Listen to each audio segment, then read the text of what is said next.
Pretend by Jennifer Plecas.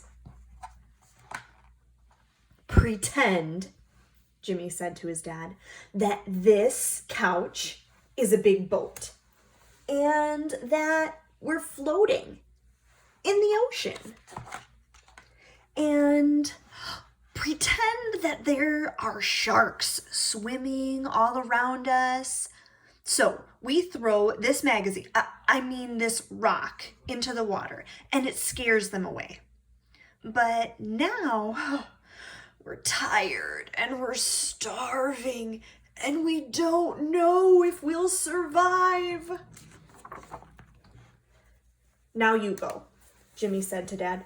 Say, "Oh no, what are we gonna do?" Dad looked at Jimmy. "Go ahead," Jimmy said. "Oh no," said Dad. "What are we gonna do?" "I've got it," said Jimmy. "I have these fishing lines. They can save us." Jimmy and his dad cast their fishing lines into the water. "Any bites?" Dad asked. "I think so," Jimmy cried. "It's not too big, but it will do." "I think I feel something too," said Dad. "Whoa," said Jimmy. "You've got a big one." "I did," said Dad, smiling. "Now let's cook them," Jimmy said. "I'll start a little fire right here." Jimmy and his dad cooked their fish over the fire. "Try yours," Jimmy said. "See if it's ready." "Not bad," Dad said. Jimmy took a bite of his. He said. "It's just right." Jimmy rubbed his belly and licked his lips.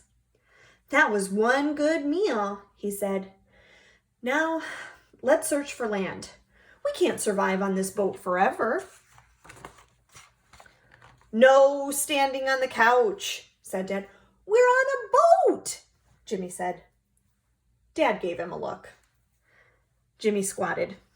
"Okay, how about we get our binoculars out?" Dad searched his pockets. "Right here," said Jimmy, "your binoculars." "Oh," said Dad, "here they are." "See anything yet?" Jimmy asked. "Is there something over there?" Dad asked. Jimmy squinted into the distance. "Yes," said Jimmy, "I think I see it too. An island! Paddle! Paddle fast!" Jimmy and his dad paddled until they were out of breath. "I think we made it," Dad said. "I'll secure the boat for our landing," Jimmy said.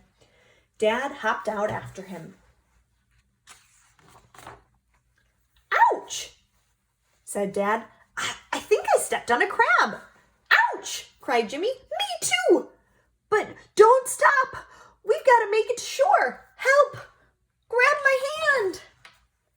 Jimmy flopped to the ground, panting. "We made it," said Jimmy. "Thanks for saving my life." "Anytime," said Dad. Jimmy looked up.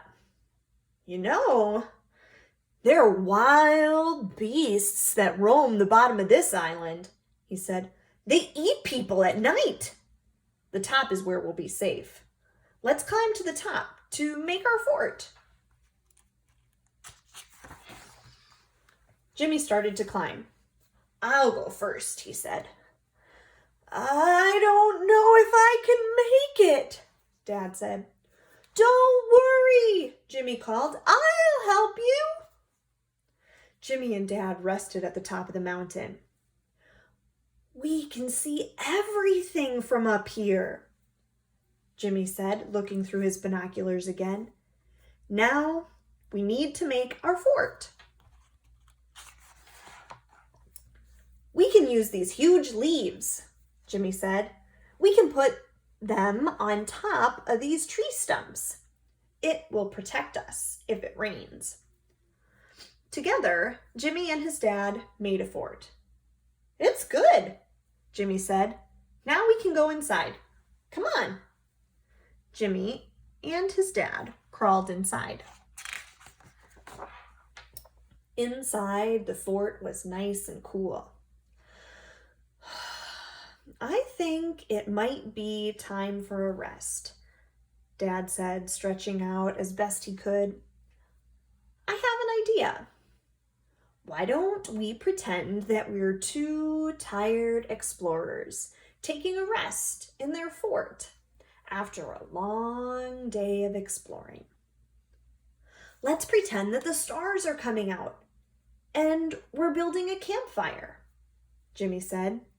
And then we can look up at the stars and say, "This is the best time ever." Well, said Dad, I don't have to pretend that part. It is the best time ever.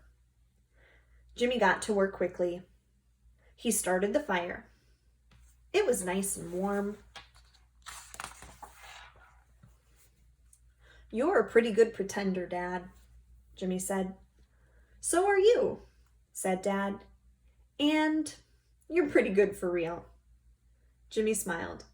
You too, Dad, he said. You're the best. For pretend and for real.